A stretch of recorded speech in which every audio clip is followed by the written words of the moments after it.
Hi, thanks for watching Nova History Remembered.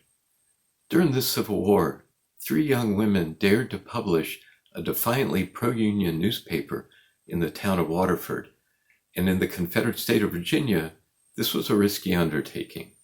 But they did so with humor, wit, and a fervent belief in justice. Before the war, Waterford was the second largest town in Loudoun County. It was a milling town with agriculture and light industry driving the economy. Generally self-sustaining, Waterford boasted many businesses which drew customers from around Loudoun County. The village was a majority Quaker community of families with German ancestors who had moved south from Pennsylvania to make a better life in the rich farmland of Loudoun County. Waterford had a large Quaker Friends meeting house where residents worshipped, which, along with the mills, were the center of residents' lives. Slavery was rare in the village, as this was against Quaker beliefs.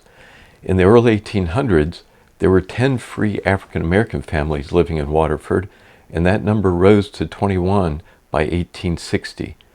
African Americans started buying land for homes in the village beginning in 1817. Waterford residents voted against secession from the Union, but was in a county which overwhelmingly supported the Confederacy.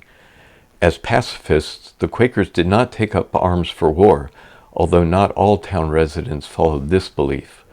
The Confederate Army tried to force the men of the village to join them, which caused many men to flee north. But a local miller, Samuel Means, raised a Union cavalry unit after the rebels seized his property and threatened him for not joining the Confederate cause. Named the Loudoun Rangers, they were the only Virginia organization fighting for the United States during the war. To support the Union, 3 young women of Waterford, sisters Lizzie and Lida Dutton, along with friend Sarah Steer, decided to publish the news of the village and country and called their newspaper the Waterford News. Their publication was printed by the Baltimore American newspaper and smuggled across the Potomac to the Waterford area. The goal, in their words, was to cheer the weary soldier and render material aid to the sick and wounded. Their first edition was on May 28, 1864, and offered a poem for President Lincoln, news and rumors about the war, and updates about local men. In an editorial, the 3 women stated the purpose of their endeavor. We present to our reader this week the first edition of our little paper, with many hopes and fears.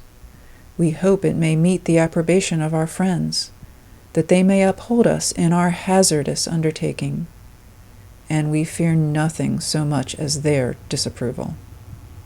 On the lighter side, editions of the newspaper featured a blank column of marriages in the village with captions encouraging the men of Waterford.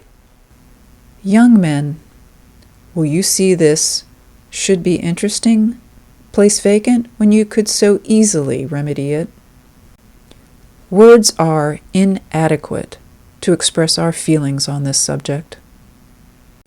After running a very hopeful marriages column in 3 editions, the ladies gave up and announced its suspension until after the war. But by January 28, 1865, the Waterford News Marriages column had some good news to report. Without comment, they announced that Owen Holmes had married Anna Hogue. Sometimes the news took on a sarcastic, wistful, or playful tone. The young ladies of Waterford, Loudoun County, are hereby notified to meet the first opportunity, and lend their mutual aid in filling a large mud hole with stone, said mud hole being located in the middle of 2nd Street, and the men have driven around it so much that it is extending each side. Being fearful the gentlemen will get their feet muddy, the ladies will try and remedy it. Wanted: a few stores, with dry goods, molasses candy, and other stationery suited to the tastes of the community. Young and handsome clerks, not objectionable. On a more serious side, Waterford News editorials supported Abraham Lincoln for re-election, lobbied for support of the Union in protecting the town, and asked that commerce be allowed to resume. Most of the fighting in the war had moved south of Waterford, but Northern Virginia was still blockaded by the Union, making it difficult to bring in goods, and shortages were a problem. While they made a decision at the beginning to not report on troop movements, the newspaper did report of the fate of locals fighting in the war, especially the Loudoun Rangers. 8 editions of the newspaper were printed, and the Waterford News even gained a national reputation. Horace Greeley of the New York Tribune praised the newspaper, and a copy of the first edition was sent to President Lincoln by a Union regiment from Maryland, with a letter noting that the women had raised nearly $1,000 for the Sanitary Commission.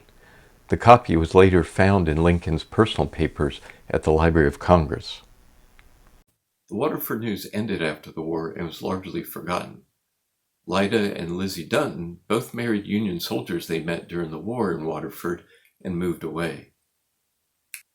Sarah Steer stayed in the village and helped to start a school for emancipated African American children, a school that exists today and is visited by thousands of Loudoun County school children for an 1800 school experience.